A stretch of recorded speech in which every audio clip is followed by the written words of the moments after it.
Bismillahirrahmanirrahim. Yauma la yanfa'u malun wala banuna illa man atallaha biqalbin salim. Allahumma rabbi shrah li sadri wa yassir li amri wahlul 'uqdatam min lisani yafqahu qawli. Hadirin sidang jamaah Jumat yang berbahagia, sembari kita beriktikaf di rumah Allah yang sangat mulia ini, mari senantiasa puji dan syukur kita ucapkan kepada Allah Subhanahu wa taala. Salawat dan salam kita ucapkan, kemudian kita alamatkan kepada junjungan alam Nabi besar Muhammad sallallahu alaihi wasallam. Yang mulia dan terhormat Imam besar masjid, remaja dan panitia kemakmuran masjid, selanjutnya bagi guru-guru kami, orang tua kami, hadirin sidang jamaah Jumat yang berbahagia. Katanya manusia di hadapan Allah berbeda-beda. Perbedaan karena beda amalnya, perbedaan karena beda ikhlasnya, perbedaan karena beda khusyuknya. Maka dalam hidup sudah pasti dan mesti kita beramal. Ketika kata beramal beriringi dengan ikhlas, ketika ikhlas mengiringi pula dengan khusyuk, ketika tiga-tiganya wujud, maka hal yang paling pokok untuk kesempurnaan tiga hal tersebut dan yang dituntut harus suci. Di dalam kitab Syiarus Salikin, suci dibagi kepada 4 martabat yang disebut dengan 4 martabat kesucian. Menyempurna segala katanya beribadah kepada Allah yang Maha Kuasa. Pastikan dulu bahwa katanya memiliki 4 martabat kesucian tersebut. Seandainya salah saboh mendem hana, satunya saja cupa, maka ibadah katanya bisa saja tidak sah, atau ibadah katanya sah namun tiada nilai, tiada arti dan tiada makna. Hadirin sidang jamaah Jumat yang berbahagia, martabat kesucian yang pertama yang harus kita miliki adalah suci zahir. Ini ibaratkan di dalam kita, suci zahir itulah suci tubuh dari hadas besar, dari hadas kecil, dari najis ainiyah atau najis hukmiyah. Maka pastikan ketika kita beribadah kepada Allah, tubuh dalam keadaan suci, pakaian dalam keadaan suci. Hadirin yang berbahagia, periksa kembali tubuh kita, periksa kembali pakaian yang kita pakai. Kadang-kala nyan pakaian nyan ilubu mulai menubunguh kangen ilubu nyan tak kerja enak inohat galung tersebut. Padunggo kata dia ukama madam, pakaian yang paling rawan bernajis itu adalah celana dalam. Padunggo kata tuhnya ngenyan ilubu. Tuhnya kadang-kala hana dadu ngan tira dadau. Tuhnya tira dadau kapasti hana behidubit. Hir datu kasurah hir darah menang maka gereja pada bud barang badatu badaru dok jadi sabodok menaji. Lubai-lubai di jalan dunia lawitnya kadang-kala mandeng kalah menyedai bukti sunnah-sunnahnya Nabi di dunia heradu cara tu bagaimana dadu buku dadu lagi tu rupanya otakalan kon du agak lagi sedikit jongkok tuut unun agak manyang baju dari tubuh hui. Oleh habis tuhnya dia gerhem, puda gerhem laju ke dari nafas ile baru gerhem supaya mendekat. Menyata gerhem dengan anak dari nafas spontan atau gerhem han mendekat. Olehnya dia kanan ke pua supaya agak berputar baju kantung kemih danyonya habis hidupinnya. Kadang-kala di sinan kalingah tu. Kemudian dengan pakaiannya mulai meno kaya hana bere. Kada ibadah pasti martabat kesucian yang pertama anak katanya dapati. Maka untuk menghilangkan keraguan tu dari ibadah ada diun kadang-kala tabah jatuh menghikir menyekhawatir kadang-kala pakaian yang katanya pakai meragukan. Maka akan anda dapati martabat kesucian yang pertama. Andai kata tubuh dan pakaian kita yang bernajis, itulah suci zahir. Hadirin yang berbahagia, martabat kesucian yang kedua yang harus kita yang miliki sebelum kita melaksanakan ibadah kepada Allah yang Maha Kuasa, itulah suci batin, suci hati. Secara zahiriah, hati jitu ba'dada siblahwiyah yang apabila taplah di dalamnya ada relung-relung yang bersemi darah-darah yang kecil. Pertanyaannya adalah hubungan hati dengan ibadah dan hubungan hati dengan kehidupan. Dua pertanyaan. Jawaban yang pertama, akan tiada nilai dan makna ibadah yang kita lakukan apabila dalam hati bersemi penyakit hati, dalam hati tersembunyi penyakit batin. Maka digambarkanlah secara umum oleh Imam Al-Ghazali, penyakit batin cukup le tapi tersebut hidup. Andai kata nyomatan tersarang dalam hatinya seseorang, maka ingat akan bermasalah dengan kehidupan dunia dan bermasalah dengan kehidupan akhirat. Bermasalah dengan kehidupan akhirat, memakna ibadah yang dilakukan akan tiada makna, karena esoknya Allah menerima orang-orang yang memiliki qalbin salim, hati yang sejahtera. Hanya nilai ibadah. Contoh, Ehad memiliki penyakit hasud. Pas muncul hasud itu dengki, hasad. Di mana munculnya hasud? Karena iri. Pemakna iri merasa senang ketika melihat orang lain susah. Susah kita nyok kalian kau senang. Maka kabar-kabar muka tanya kurung lagu kurungnya tegak iri. Orangnya hana jabatan genyok kena iri. Orangnya gatiin nyok kakaya iri. Tak kabau dausa. Nyan baru lambatin. Dia belum muncul dalam perbuatan dan tindakan. Dalam perjalanan iri, kita mau sabotakan hasud, dengki. Oh, lagu pamuka tiga, kita cara balik lagu, cara kita. Oh, orang dia kaya hana jabatan, orang yang kena kita cara berhak, cara cari. Dengki berakibat dengan ibadah. Fa innal hasada ya'kulul hasanah. Kama ta'kulun nar khata, kata Rasul. Penyakit dengki yang bersemi dalam dada, yang bersinar dalam jiwa, akan menghilangkan kebajikan-kebajikan yang kalian kenanya lakukan. Laksana api menghilangkan kayu. Abu kayai kalian tadamun. Dan jauh aku data, kayai akan hilang menjadi debu. Begitu umpama pula kebajikan yang katanya lakukan akan hilang dan sirna menuat tak memiliki penyakit dengki. Begitulah kata baginda Rasul.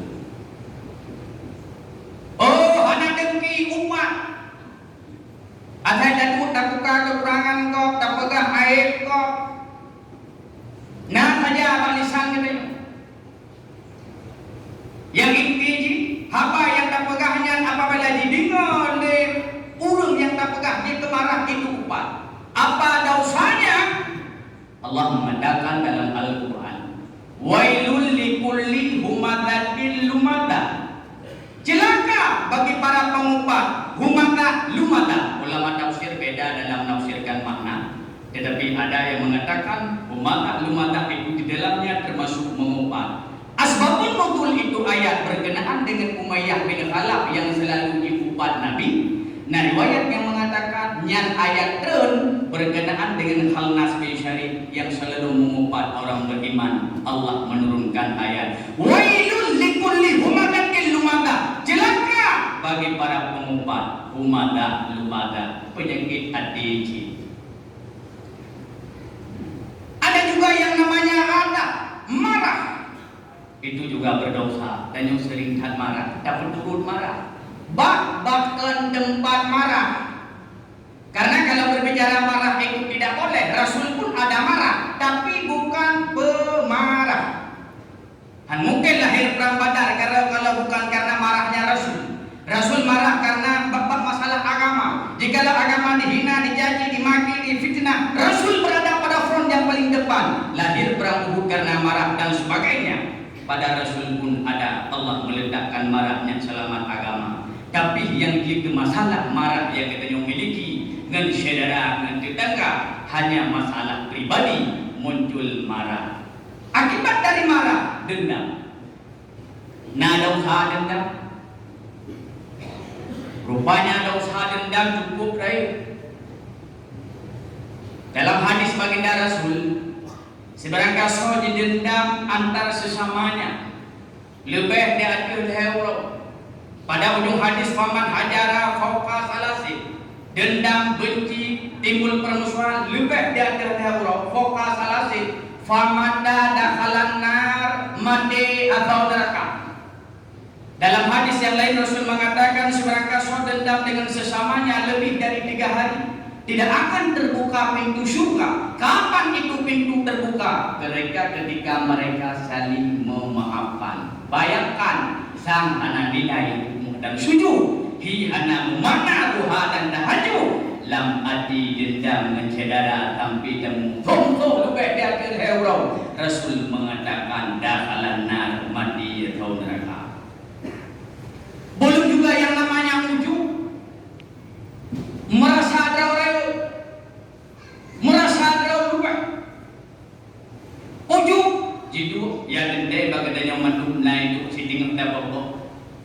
Yang kaya ujub karena kekayaannya, yang dari ujub karena darinya, yang pandai ujub karena kepandaiannya, yang ilmu ujub karena alimnya. Itu muncul spontan dia. Sebab akhlak yang dikatakan akhlak munculnya spontan. Contoh yang hanya muncul spontan dalam tintai akhlak. Contoh dan lebih di rumah. Ngan tiba-tiba kata jamai, udah kalau jamainya membau, artinya bau yang terusnya ada sesuatu harapan. Dan memaknanya dapung dia karena tibinya ilmu nah harapan saja waktunya. Pokok harapan sesuatu yang ada lagi beribi atau suatu keperluan boleh dipenuhi. Oh bantro, hanya orang lebih. Oh tunggu bapak, aku ada video. Pilih takut pegang apa? Menurut dia yang mampu hanya jalan bibir. Alah kata drone bahaya perhatian. Itu belum tentu akhlak karena ada keinginan kita nyoba punya. Tetapi giliran badan itu biar hukum biasa. Ngai dua biasa, pakaian biasa, gantiin dong, filmnya kurung biasa. Ada pegang apa? Dari Honda, hanya $3. Itulah akhlak. Spontan dia. Itulah karakter pribadi kita. Sesungguhnya sifat asli. Itulah sifat asli kita. Kau dia datang pun asli kau winang, segala orang kawin. Apa datang? Lihat nama kawin, sama itu. Sifat asli kita yang kayak gitu. Sifat asli kita dong. Maka akhlak itu muncul spontan. Ujung merata raya. Kamu tunggu, tak boleh contoh, coba tunggu. Kadang nanti baru berusaha itu baca doa, timbul mandi. Baca doa apa namanya? Yang tangan terima. Yang udah ilmu mana nabi yang tangan itu. Ujung itu sesuai dengan profesinya, penyakit batin pula. Rupanya lihat penyakit batin, lihat. Galau yang namanya takabur, galau yang namanya riya, galau yang namanya dendam sudah kita nyoba. Hasud, iri, dengki, sombong, khianat, riya, takabur, lantak dan sebagainya. Ingat penyakit batin yang akan bermasalah dengan kehidupan kita yang lebih-lebih kehidupan akhirat. Yang lebih membahayakan lagi kata Rasul, malah mereka tidak akan masuk surga. Penyakit batin antara lain satu lagi itulah bukhul, kriit, bakhil, bukhul, kriit. Kalau diibarat dengan bukhul, kriit, nyan kriit harta goknya hanjat hagai begitu. Ayah tahu taha goknya nyan tu hidup dia, kriit. Mungkin kata malu. Ada satu lagi syuhud, syuhud mutam, kriit yang kemudian. Jangankan hasil keringat, jangankan hasil usaha koknya, ada kok jiti pak urungnya diujuk urung lain handro. Itu penyakit batin syuhun mutamun, kriit yang tak turun. Padahal ada kok juga. Kan usaha tanya, kan anak yang macam kau dia kau lam, kan anak tadu pakai dia tak pulau, menyanya ada kok dikit. Tunggu adun adau nyobat nyaw amanah nyawat ranyo duduk lagi deh duduk di badau dah. Maka kata Rasul, orang yang memiliki pelit syukur mutlak, yang pelitnya dia turuti karena ada hawa nafsunya, yang dia inginkan sesuatu belum tercapai, punya milik orang akan tertahan pada dia, bahkan pada akhirnya akan dimiliki olehnya penyakit batin yang heboh disebut oleh Nabi, antara lain salah satu itulah kikir, yang mereka akan masuk neraka. Hadirin yang berbahagia, maka cukup bahaya dengan penyakit batin. Itu yang pertama. Yang kedua, hubungan hati dengan ibadah. Bukankah esoknya kita yang menghadap Allah dengan tabah hati yang jauh dari penyakit hati yang di dalamnya tidak ada kebencian, tidak ada kedengkian, tidak ada dendam, tidak ada upah, tidak ada ria, tidak ada takabur, tidak ada ujub. Bukankah itu kita esoknya membawa menghadap Allah? Inilah makna dari firman Allah, yauma la yanfa'u malun wala banuna illa man atallaha biqalbin salim. Sehingga ketika harta hanayu ada hana mana orangnya harta yang terlibat yang tajam bahwa tapi yang bakul tak kira bakul tak ketren paduna lama. Ingat kata Allah, satu masa harta itu tidak akan ada nilai dan makna. Kon memakna pula antik harta hana mengiringi kita. Nah, itulah harta yang na nilai sedekah, yang na nilai wakaf. Lain harta yang kita miliki mantu mandrago, mantu miliko. Rumah yang lo miliki orang yang rupa lumpu mandrago. Lampu, danau belang, kidai tepo mandrago. Mungkin nunggu bahasa mana dari lempunya milik lu betul. Breh mengrok terukung mandung je ke milik kau.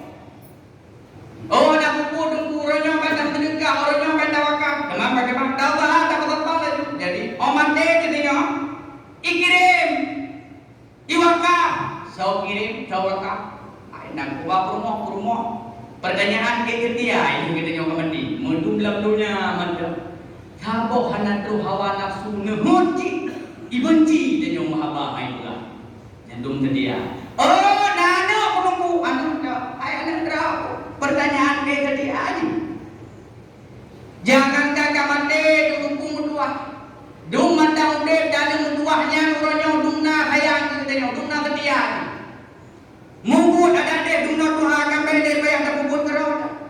Jika reo tapi payah tak jauh gang mungkin dalam malam hendak tengok aki-aki dum kerawat dungna setia. Orangnya tak selalu sama dengan roh. Yang tiba bapa puting biar daya 20 ribu tinggal jawaban. Bas pedali, jangan tahu di marto. Kalau kita sedihan untuk dungti, sabah nengon jahanan tu pakai dengan dia. Bila kerja pula bakula tajuk dibenci dendam. Dung mata muda, nampu daharat pak anu kuahnya. Kamate tu, pio.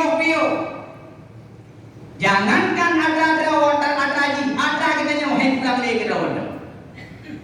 Contoh, engkau ikut, nak beri harta, baik bukan kampung, jadi bukan kampung, jadi bupat dan berita. Hai kamu jangan duduk, hai lima pada duduk saja duduk jarum, penyom macam jarum. Lepas tinggallah habang rumah santu yang sederhana, rumah biasa, rumah santu rumah kaya. Kena dia dapat yang bagaimana dapat ya. Hanya dapat bagaimana hanjiwa ada nama ada bagi mandung juga ini. Tuman yang menurut kamu, nyari mau pulang lom ke draw ke gini, pulang kaya, pulang ke mah, dah harga yang murah, apa pulang ke draw. Maka baca pulang tunggu tajuk tawakal kedaya, tak pulang ke balai. Selama balainya urut, selama balainya buku, selama itu pahala mengalir. Itulah namanya pahala jariah mengalir selama-lama. Wakaf ke draw yuk pulang. Ikun jika tunggu mana kamu musyawarah ini. 2 bulan tunggu 2 musyawarah. Merungkok. Dan yang merungkok ulun 2 le pegang malu. Ai tunggu yang masalah berotanya semuanya nak jadi tunggu tadi tawakal. Maka kapan? Gepegah dia bang, geblau dia bang. Ada mau keluarga murah-murah baju ale tepu ke nyantum kagak pegah menana bang yang Tuhan ada 2 agam kamu ya ini kagak senang. Ada tunggu 2 kamat teh hijau le pula. Ada pahala bahannya ada pahala. Jihagam na promo lu baikkan saya ke promo itu kita nyoma. Nyawa yang menyesal dan yang mendawa Allah. Kamat teh paling bergabung 1 bulan. Jadi temannya itu buat jarak doa. Lupa banyak kita yang nak ubah inalala yang mengajar harga paling murah raya yang nak dengar pakaian kejor. No dia tak jaga aku buat dia pun nak lihat. Lupa banyak jangankan si benda 3 minggu 3 cuma 3 yang sedekah ada nama aku tanya. Si benda 3 hangro, 3 dalam tendai.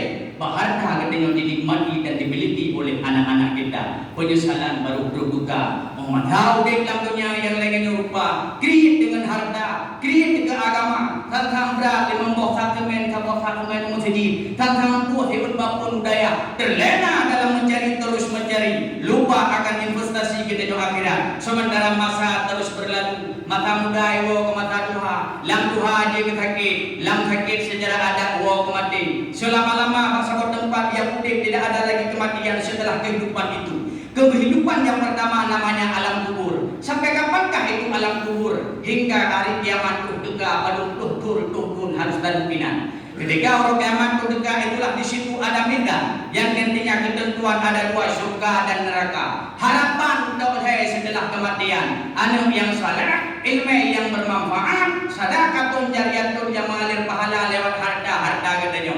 Maka prediksi kembali ke dalam bro. Nanu yang tadi hana ilmu na yang manfaat yang ibu bigo hana omnya hana kuat untuk ilmu tidak kedua adalah mungkin kadang na kalau harta yang na gaya na membantu agama naruh masjid menata balai pengajian budaya dan sebagainya na wakaf hana adalah kehidupan nyuguh timbullah penyesalan. Hadirin yang berbahagia yauma la yanfa'u malu wala banuna illa man atallaha biqalbin salim.